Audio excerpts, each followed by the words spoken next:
So thank you for the opportunity. Yes, as Jose said, I'm a Brazilian based in Sweden that I'm very involved with the Italian StreetLib. I'm a partner. So I say the more I try to be Swedish, the more I become Italian. So let's get in there. But I'm here. I think Jose made a great introduction already.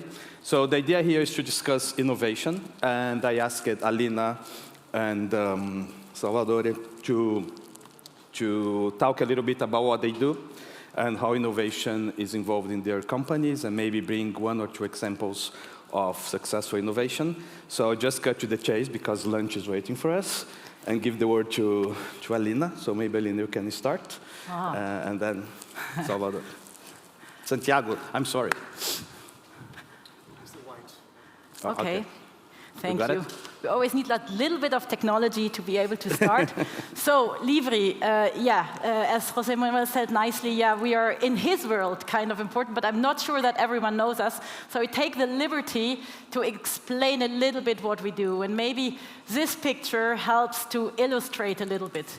Because what I have learned this morning, and which I think is amazing, you're saying, producing books is one thing, servicing authors and communities is what is the new thing.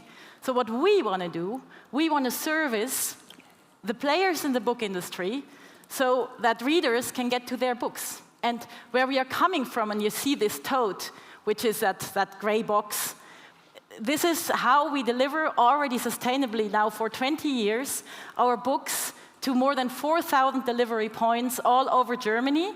And to those who do not know Germany, it's not one of the smaller countries. We have islands, we have some mountains. And I think one important thing here is to keep in mind, German readers do not wait. Meaning, they expected, and even before Amazon was there, that every book has to be in their bookstore that they've ordered until 6 p.m. at night, next day, 9 p.m. Which, on the one hand, is good, because this gives a competitive, let's say, equality to bookstores in comparison to the online channels. But it is also kind of something that drives innovation, because I can tell you between 6, when you are in the middle of Germany and you have to get somewhere to the North Sea Islands, your truck has to leave around 12. So very, very short time to make sure that this book gets to the reader and to the bookstore, on the next day. So this is what we do, and this is what has driven innovation. And when I say, it's one thing, on the other hand, we talked about bookstores having their websites. We also having an infrastructure so that 1,400 bookstores in Germany are using this logistics also to be able to serve their customers, delivering both what they order online at home, but also, of course, and what we always want to drive back to the bookstore, because we know someone who is human in front of a customer can sell you normally more, because we are still human, than if it's just a machine. So this is where the challenge comes from. And here, just to say, how do you do that? And I go back, long time back, and we all know this, and it still exists. And every time I stand where this picture was taken from, when I stand there, I have two hearts. One says, I love this. It reminds me of my university. It's 1 million of books that are standing there. You see, it's 2 stories on both sides. It's really huge and wonderful. On the other hand, it's also business. I say, oh my God, this costs so much money. And it is really like, in average, people run 14 kilometers every day to be able to pick from here. And there comes the first innovation that was already in terms of logistics, that was already in the year 2000, where we said, what if the book does not be static, but the book moves? And this is where we had this tote system implemented, which nowadays is just standard and completely normal. But in 2000, it was the first of its kind for the book industry, where you had these automatic pick-in lines, where someone standing there, you see that little screen, just saying, hey, go right. And then a little thing saying, take 2. Put it in, and very, very simplified, and these people actually only walk 6 kilometers. So it's kind of an innovation that really drove productivity. sometimes for us, innovation is not just about productivity, it's also about having a vision. Why are we here? And for a wholesaler, being here means we want to be able to deliver, really, if possible, all the books in the world, next day, 9, in the morning. And yeah, one thing is you have them in stock. So we have now 500,000 on stock, which is titles different, which is already a lot, but we all know there are so many more books out there. So how can we make sure that this is still possible? And this is where we said, let's make sure that we can print them this fast that they can be delivered with the same kind of logistics that we use for the books that are in stock. And here again, an innovation from the 2000s, the 1111. And this is where Livre is together with BOD, self-publishing, where we said, okay, an author often just wants one, so let's print this 111 PTO or POD facility. Not new anymore. What is brand new, and where, as you can hear, I'm super proud of the teams that made this happen, is that now this is combined, and you see those things that are like these bags that are in the air, with logistics. So they are printed, then you see that line there, it's put into a bag, because books are also something that can easily be destroyed. It travels, yeah, many hundred meters, and gets directly to the picking point, where now someone doesn't have to walk at all any kilometers anymore, because the right tote comes in the right moment, when the book that goes into that has to go to that bookstore is ready. And this is how, of course, we can produce productivity per person in the picking. But on the other hand, we can also make sure that books that do not yet exist, and here, unfortunately, it's not yet 6, but our vision is that everything that is ordered before 4 p.m., that is just a black and white paperback, can be delivered next day in these totes, the same old totes that are going back and forth to the booksellers. And this is our dream. This is where we really believe that innovation can go, like having everything available, being able to optimize the supply chain, because also a lot of books are produced that are never finding their reader.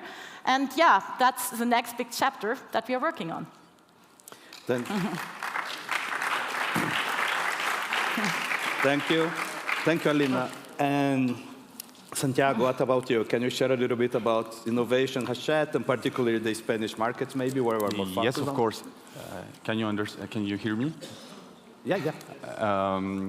So I thank you for inviting me first. I also want a quick reminder of what Hachette is. Hachette is the third largest publisher in the world, with sales of over 2.8 billion last year, 2022. For 7,400 employees around the world in 4 main markets, which are the UK market, the US market, the French market, of course, and the Spanish market. And in all Hachette, I work in the business development and innovation department, which is a cross-functional and international department created a few years ago to work in every single field in innovation for the company, from the research to the meeting with startups, startup collaboration, POCs, project management. And what you have said, international and cross-functional. First, international, because we are 5 people all around the world working from California, the Silicon Valley, to Paris, where I am based. And cross-functional, because we work in every single field of the company, of Hachette. So from trade to education and to improvement of internal processes with every single one of our publishers. And I want to share a project with you, which is a project we launched last year, for example. We launched what we call the Hachette Innovation Challenge, which was an opportunity for every single employee of the group, every single one of those 7,400 people, from the intern to the big director, to send us ideas on how do they think we could reach a new generation of readers, or how do they think we could reach a new audience, create a new business for the company. And we got a lot of ideas, and after a year of challenge today, we have 4 winning projects that aim to become full businesses, full businesses for the company and to be scalable in all 4 of our geographies. So that's it for me. Okay, thank you. So Alyna just said that the reader doesn't want to wait, but from the point of view of people in new business models, new platforms, these people normally feel that the publisher always wants to wait. So, and you guys, and I was very happy when I was invited to moderate this by Jose and Luis, because normally when you talk about innovation in these conferences, you have those young people here.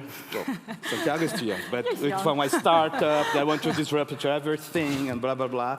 And here I'm discussing this with 2 very traditional companies, in my opinion, the 2, not the Spanish markets, but the French market, the 2 most conservative publishing markets in the world, the German and the French. So how is it to do innovation in such traditional companies in very conservative markets? I start? You go. Okay, so of course, Hachette is going to be 200 years old in a few years, in 2026. But I think that the challenge, not only for Hachette, but publishing, has always been to embrace new trends, to adapt to new coming trends. And we saw it with, first with ebooks, then with audiobooks. And more new example can be TikTok. We saw TikTok arrived, and we adapt to it. We create BookTok, and we reach this new generation of readers. So I think that also publishing is a creative business. It's not that hard to innovate, because we are launching, in my company, for example, we're launching every year 1,500 new titles. So you have to be creative. You have to be innovative to do that. You just need to believe in it and to, of course, to invest. And also, you said it is difficult to do it in such a big company, but you can think of Hachette and you can think of a big publishing group as a big publishing group, but you can think also that we are a lot of small publishing houses. So us as a department, we don't run innovation in the department. We don't own the innovation on Hachette, but we help publishers to run their projects. So it's the publishers who have the innovation in Hachette. And of course, it's easier to work with an imprint, with a publishing house where it's 10 people and it would be more difficult to do it with the whole group, of course. But how does that work? Do they come to your department more, or is it your department that goes to them? It's both ways? It's both ways. Okay. In the department, we do a lot of research, so we can read about a new trend, for example, AI in the last few months, and go to the publishers and tell them, okay, we need to start thinking how we can do things with this new technology, or either in the other way, they saw a new startup, or sorry, they saw a new technology, and they come to us and ask us, okay, how can we work with them? How can we work with this new technology? How we can improve our processes? So it works in both ways. Okay. Alyna, any comments on this? We are not this old. We are only founded in 1928. But yeah, as you can say, also kind of traditional. The thing is, I believe that without innovation, and that is, I think, sure for all of us, we wouldn't last this long. So I think, yeah, we might be traditional, but I think to be becoming this old, you have had something in your culture that always promoted kind of innovation, because if not, you wouldn't have had the ideas and also the willpower, because you can imagine these kind of things that we are doing, they're huge investments. And you would, if you don't have somewhere this dream where you say, yes, I want to be there, I want to kind of shape how books get to readers and how there can be more books available, and at the same time, this will to always be also economically viable. Without innovation, that is just not possible, I would say. Okay. And I feel that when people around any industry, they are more resistant to innovation. Actually, what they tend to be resistant is to disruption. Because, of course, disruption means change, means, it's a disruption. So I have just a provocation here. Is it possible to innovate without disruption? Is it possible to innovate in a smooth way, then instead of always having this kind of conflict or shot between what is new and what's old? Can you be more, as we say in Swedish, lugnt, more Scandinavian about it? Okay. Want to start? Or I can also start. You go, Alyna. Yeah, I think there have been great innovation, and there's even a concept for it, how you can innovate without too much disruption. It's called blue ocean. Because where you say, hey, so far we are in a certain field, and yes, we might there have to disrupt some things to get even more market share and drop the prices more and all that. Or you can say, hey, are there other target groups that are not reading today, or that are not having the access to bookstores or something, that would be open and a new market, and their innovation can also help. So it doesn't always have to be disruptive. And then disruption always sounds like a tsunami, which comes immediately. Yeah. It doesn't have to be like that. It can also be like, a wave, and then everyone has the time to adapt and find its place and see where also there is business for everyone. So I don't think it has to be always this disruptive as Napster was to the music industry. Yes, I very much agree with Alyna. I don't think innovation is a synonymous of disruption, but I get what you say that, and I get what people used to think that, and it is because the most disruptive innovation are what they get the most attention by the press, by people, and today, a few days ago, Apple launched the headset, the mixed reality headset, and everyone's talking about it. But I think there are other innovation, and actually the most common innovation is incremental, which means to take an existing product and make little improvement to it to reach a new market, to reach new people. So for me, innovation is not about creating conflict. I see innovation rather like a collaboration between people from different backgrounds, between different teams, between big companies and startups, and a collaboration bringing together different expertise to create a great product without conflict. Cool. And Alyna, I was taking a look at the Libri website to prepare for this, and it says that Libri drives innovation. My question for you is, what does it mean in practical terms? Is it different from accepting innovation and taking innovation? And just going straight to what you guys do, is Plurals when you had BOD in northern Germany and you decide to move a printing facility to mid-Germany and everything was working fine, more or less. So is it an example of driving innovation when you really have to, to take an effort and as you say, perhaps change a team that's winning the game, but you still move it there to make it better? So what's it to drive innovation for Libri? I think it's one of our core values, and I think that's important. That's why it's on our website. Because if you put it on your website, it also attracts the talent that might think, oh, I want to work in a company that is innovating. So that's number one. It's also number two that, of course, you were asking about our POD combined with the logistics. Yes, that is, of course, a big innovation that we completely are proud of and believe in, but Libri drives innovation is not just since then. It was already, and I mean, we all laugh today, but there were times that we had paper catalogs, and not just one, but many, that we had to kind of get into some form for our customers to be able to order. And as a wholesaler, you have them, as I said, all the titles available if somehow possible. So catalogs. We put them on a CD-ROM. It sounds so stupid today. But at that time, that was innovative because many bookstores didn't even have a computer. So how do you make that happen? Another thing, then, from that CD-ROM, you suddenly had a mini ERP for bookstores that we developed because it was even easier. This is also innovation. So constantly doing this. And today, we are also having persons that came to Livre because they said, yeah, I have a day job. But at the same time, I'm allowed to take time to work on AI projects. Because, AI, as you can imagine, can help us a lot also in the back office processes. And they came because they know, there are some people here at this company that say, innovation is kind of cool, we want to be driving that. And I think this means it. And of course, it culminates in an investment like what we did with the POD and with the logistics. Interesting. And Santiago, a question for you. I just turned 50, which in my new country, Sweden, is like a big date. In Brazil, it's more 40, I think, because people live less. So I think you are the youngest speaker, really, the conference. So to be innovative, to innovate, is it a young people thing? Or can I still perhaps be more innovative, being a dinosaur?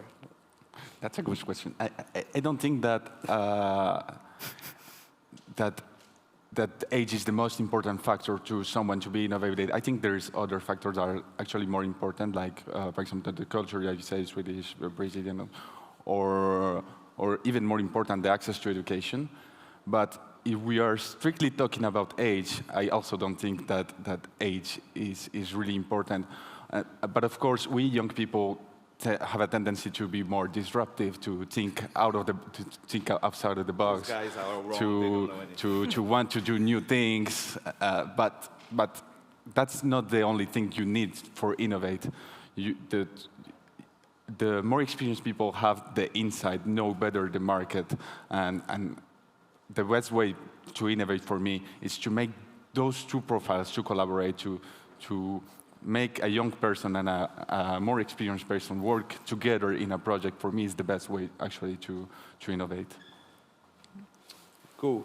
And I was researching about this, and I got a text from my friend Javier Celaya, who said, and I quote, "A closer relationship with future entrepreneurs of the 21st century will allow long-established companies to gain access to new and innovative products and services and provide them with a fuller knowledge of the advantage of business models in the digital economy."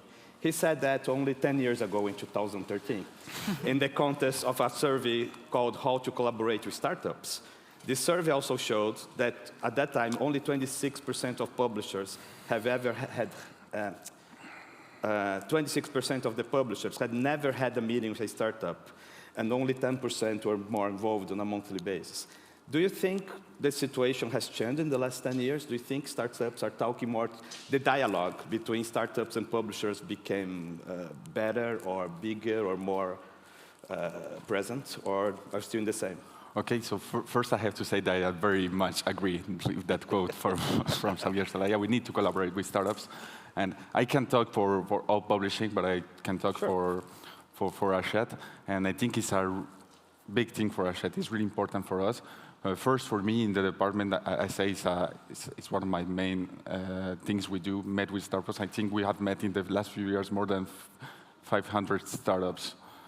So I think the number has grown in the last few years. And our role as innovation department is to create bridges between those startups and our teams, our publishers, our publishing houses, and our markets. If we saw a need for one of the publishing houses, we can search for a startup and make them work together. And not only in my department, but also for Hachette, it's really important to work with startups. Actually, we're founding partners of EduCapital, which is a VC fund specialized in edtech. Yep. I know also Hachette acquired a few years ago a startup in adaptive learning. So it's our startup. We have a startup internally. And we, with the team, work along with another startup called Powers. This is PowerZ, which is a game startup to aim to create the Fortnite of education. And we launched with them a cultural metaverse earlier this month.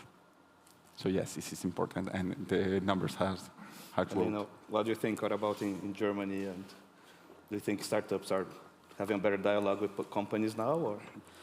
Yeah, I think they have.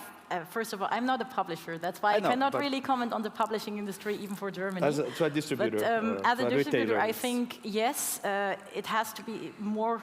We have to, because there are some things that they are just so much faster, where they cut corners and come out with a new technology, where we just want to try. And then I think we are not this big, so we do not talk to 500 different startups, but we have regular and need-driven. And this I can really recommend to everyone who is not a big group like Hachette, but rather a smaller company.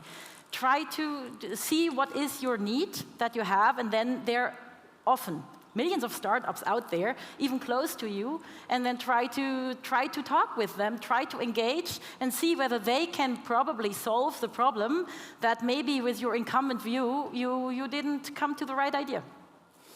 Interesting. So now another question I have, again, when you talk about innovation, why we think digital, why we think online, whatever. But we're still, as some numbers I show here, digital is growing, it's fantastic, but print books is still the base. In most countries, it's the largest part of the business. So should we be focusing also innovating in print books? Are there still space to innovation in print? What do you guys think? Of course.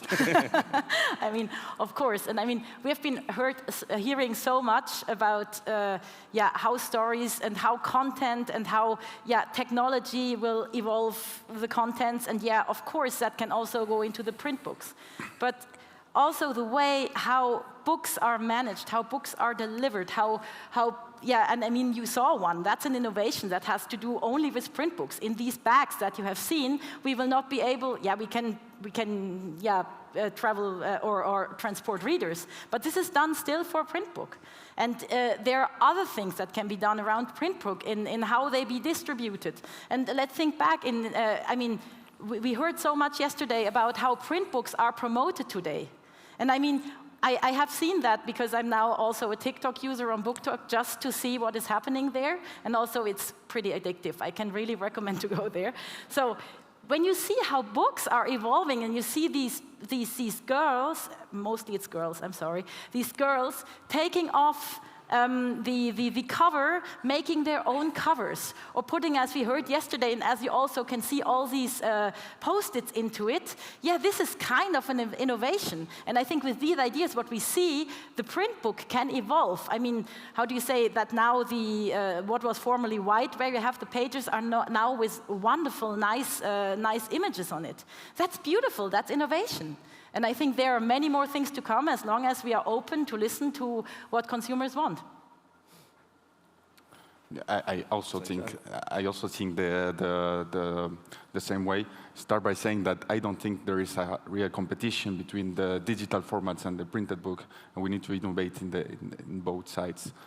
It's an and, like they say before in other conferences, and I think there is a lot of ways to innovate in the printed book. Actually, one of the main fields of R&D of my company is to do research to how to improve the quality of the paper and how to make it more sustainable. That's a way to innovate in the printed book.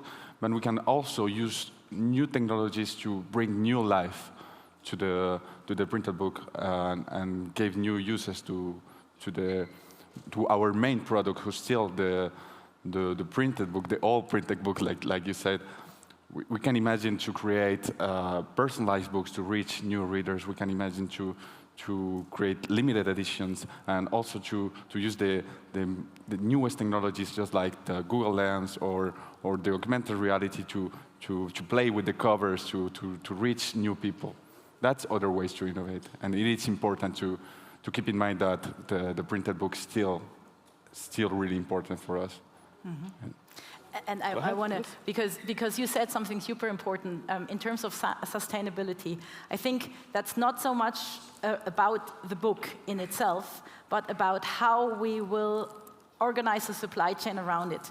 And we've all seen in the last years more regulation coming on how we are sustainable in all the different ways, in human rights, but also in where are the trees. This will come, that the Deforestation Act. We will have to make sure that what we do is sustainable. And I think it's a good thing, by the way. But this will be a tremendous impact on us, where I think innovation will be needed more around the supply chain so that we can still be sustainable, and that books don't have to cost tomorrow all €50.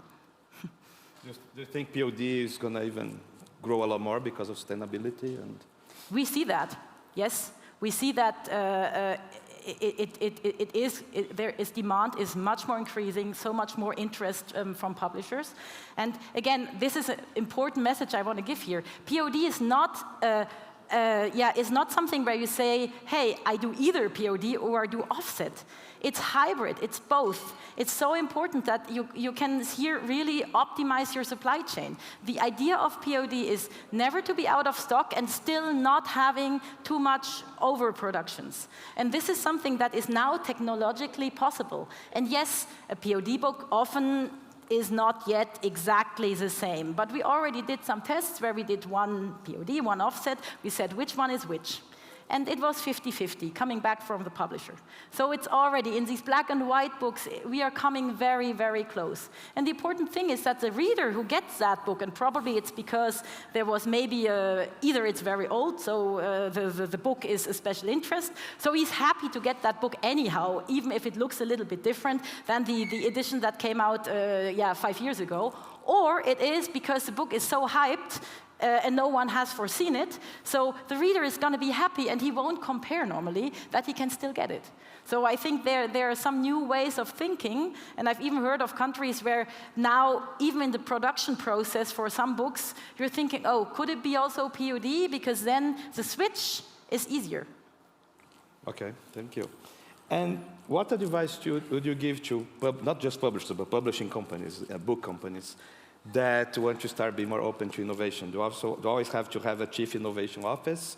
And that's an interesting in this panel, because you are the young guy in the innovation department, but Alyna is the CEO of the company. So what do you guys think companies should be doing more? Or how they could start? Well, like I said before, I think that publishers are innovative by nature. So I don't think we need a chief innovation officer, or I don't think they need an innovation department to be innovative. But I also think it could be helpful for them if you can have someone to do research on your technology, someone to met startups for you, to introduce you to startups, to say you, okay, you can work this way and this way to create this new product. How about to help you? It is great. It's not mandatory, but it's a good way to do it. It's not the only one. But another advice would be to accept failure. And I said it before, it's interesting. If you want to innovate in publishing, you need to accept failure, just like we do with books. Yeah, exactly. Most books fail. No, most books fail. Yes. not every project is going to a great end. Not every project is going to be profitable in the next 6 months. But if you don't try, you will never see. But you should try and be open-minded. You should try at least, yes. Any comments? Yeah, as I said, I think, first of all, it's a cultural thing. You need to make innovation part of your DNA, kind of. I think that's number one. As Rosillo just said, probably as a publisher, it is naturally in your DNA. The other thing, live that. It's nice to have a nice manifesto saying, hey, we love innovation. But it means give time to people. Listen to first stupid ideas, wherever they come from. Make time, even when it's hard, because operations always eat you up.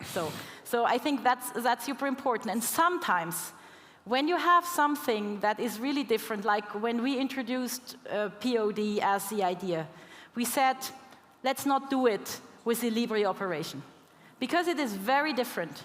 So we said, let's do it outside, let's try to do it in a kind of more startup way, and this is how POD was created. Okay.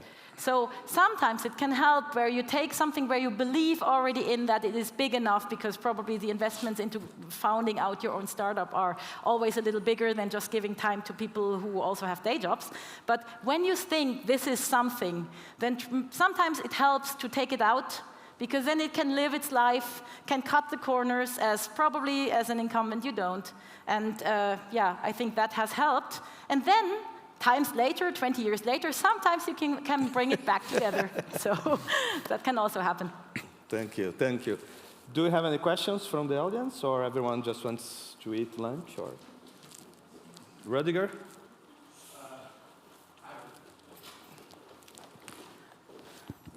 Just one field of innovation that I would be very, very curious to hear your comments.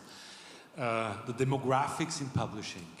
Both the target audience of consumers in Germany is Germans, in France is French.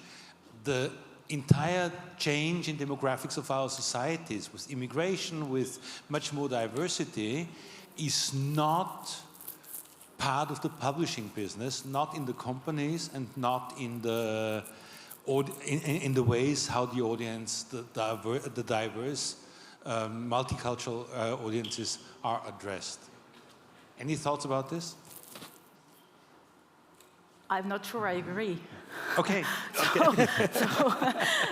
Happy to find a disagreement. Yes, please. No, and it's funny. A year ago, around we had from the German Book Publishing Association, we had a meeting about that on how diversity is now also be taken on by publishers. And I really think that if you look at who wins prizes, book prizes, also what is promoted, and also when you see the hiring policies, we were talking a lot about hiring in companies, because to become more diverse, you need to have diverse staff. So, and I just, maybe we're just at the beginning, but I think there's a huge awareness, and at least in German publishing, that this is something that needs to be addressed, and that has also been addressed. If you look also at the long list of the awards that we were having, many books with diverse backgrounds, really well written, were introduced. And I mean, I just look at the US when I see what is published there, and you could even say it's not even, because in Germany we would always say it might be a little special interest, but in the US, no, it's just normal. It's mainstream kind of. So I'm not sure that I would agree. So. Do not comment anything as a Colombian in a French company? I think I very much agree with Alyna's answer on that.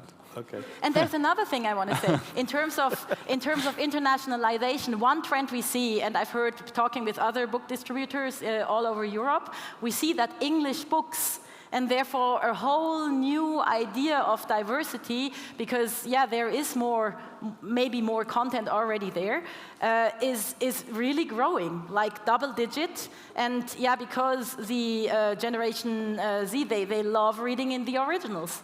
And this is something we see everywhere, and I think there also diversity comes in. Thank you. Any other questions? Okay then, so thank you, Alyna. Thank you, Santiago. Thank you. Thank you.